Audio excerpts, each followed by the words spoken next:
Hammaga assalomu alaykum. Qadrli yurtdoshlar, qadrli obunachilar, bugun 12-mart, haftani chorshanba kuni.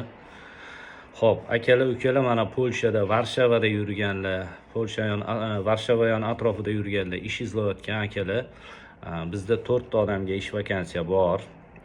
Ko'rib turibmiz, mana kommentariyalarda yozyapsizlar, vakansiya qo'ydik. Mana sizlarga vakansiya. 2 ta odam tovuq razdelka ishiga agar xohlovchilar bo'lsa 25 zlotdan Varshavada yotoq berilmaydi, yotoq o'zingizda bo'lishi kerak. Qatnab ishlashga imkoniyatingiz bo'lsa, пожалуйста, kelishingiz mumkin 25 zlotdan soatiga. Bu yerda ish 13 soatdan stabilniy bo'ladi. Yaxshi tomoni shu, ish soati juda ko'p.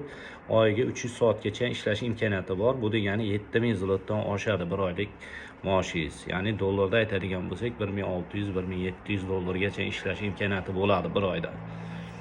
Yeb ichishingizga va kvartirangizga xarajat o'zingizdan bo'ladi. Xohlovchilar bo'lsa, ofis manzilimizni pastga yozib qoldiraman. Kelasizlar.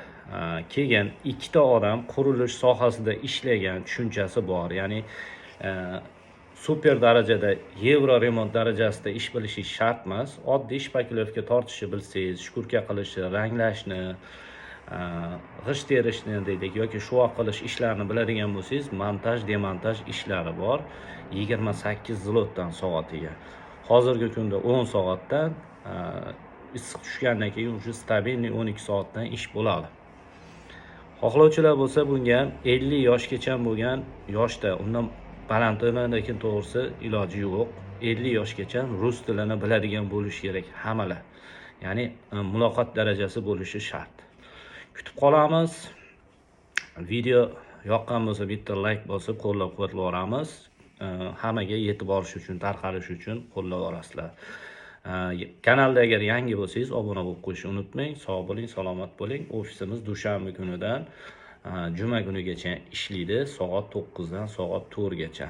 Manzil pastda yozilgan bo'ladi. Telefon raqam +48 lik bilan 507 793 333. Telegramdan primoy telefon qilaverasizlar. Iloji boricha SMS yozmanglar, iltimos, javob berish imkoniyati yo'q. Salomat bo'linglar, kutib qolamiz.